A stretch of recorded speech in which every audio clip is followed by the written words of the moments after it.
Deepavali, happy Diwali to all. This is Deepavali 2025. Hi to everybody.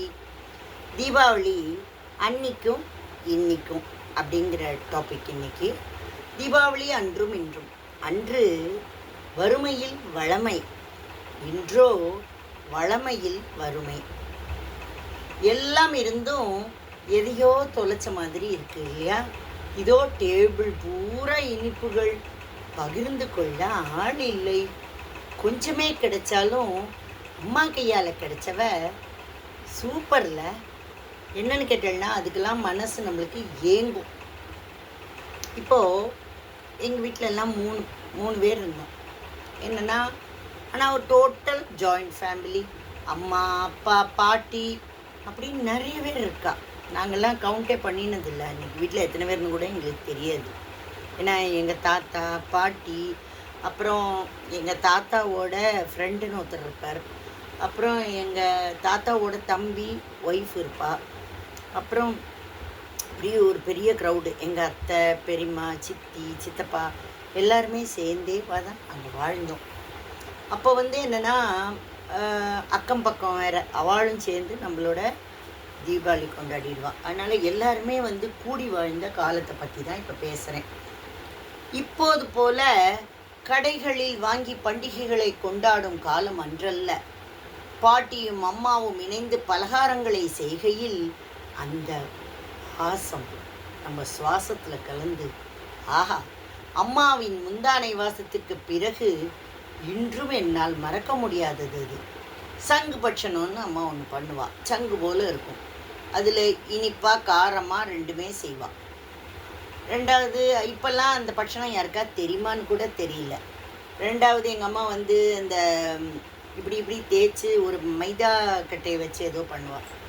சோழி மாதிரி இருக்கும், அது சூப்பராக இருக்கும். மைதா கேக் பண்ணுவாள். அப்புறம் எங்கள் அப்பா போஸ்ட் மாஸ்டர். ஸோ அந்த போஸ்ட் ஆஃபீஸுக்கே எங்கள் அம்மா தான் மிக்சரும் மைதா கேக்கும் பண்ணி கொடுப்பாள். அது எனக்கு தெரியும். ஒரு மரத்தில் ஒன்று இருக்கும், அதில் பண்ணி கொட்டி கட் பண்ணி, அப்புறம் வயசாக நாங்களும் கட் பண்ண ஆரம்பித்தோம். ஸோ எல்லோரும், எங்கள் அப்பா போஸ்ட் மாஸ்டருங்கிறதுனால போஸ்ட் ஆஃபீஸுக்கே நாங்கள் மிக்சர், மைதா கேக்கு எல்லாம் கொடுத்து நல்லா கொண்டாடுவோம்.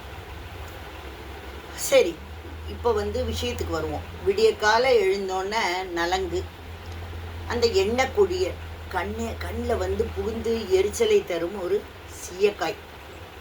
அதுக்கப்புறம் பார்த்தீங்கன்னா, ஆற்றோட பின்னால் ஒரு பெரிய பித்தளை அண்டா, செம்பு அண்டா இருக்கும். அதில் வெந்நீர் போட்டால் எல்லாருமே குளிச்சுடலாம். அப்பா பூஜை முடித்து துணிகளை கொடுத்து அதை அணிந்த பின் அக்ரஹாரம் முழுவதும் அவரவர் உடைகளை பற்றி பேசுவது.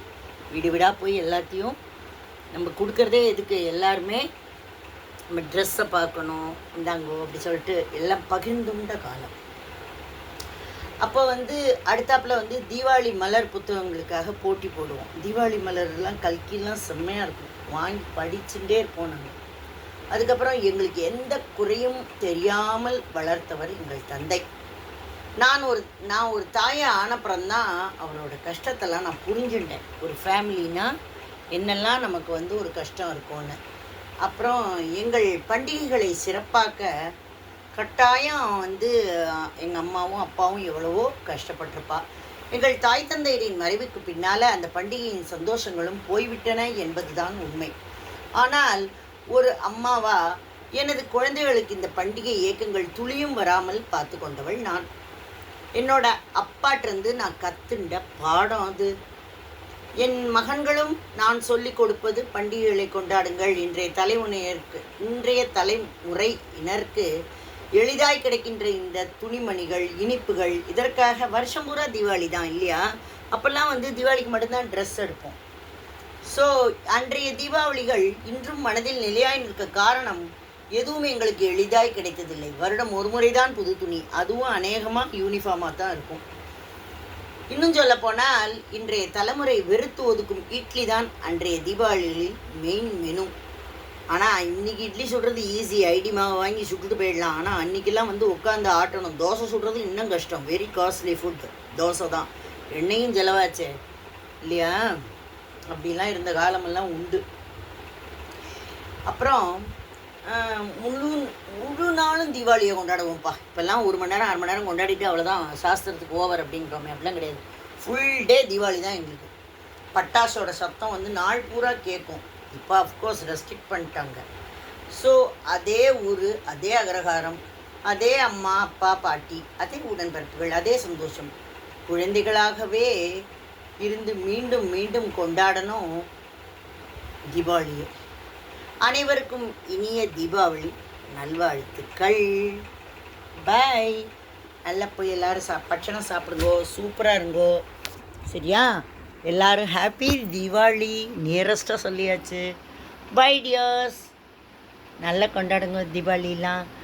சரியா? கூட்டு குடும்பத்தில் வாழ்ந்த காலத்தை நினச்சிட்டே இன்றைக்கி நம்ம கொண்டாடிக்கலாம். No problem. பாய். நம்ம உருவாக்குவோம் கூட்டு குடும்பங்களை.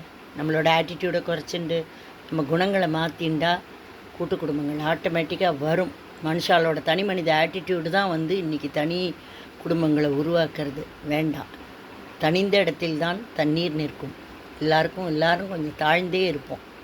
சூப்பராக வாழ்வோம். பை.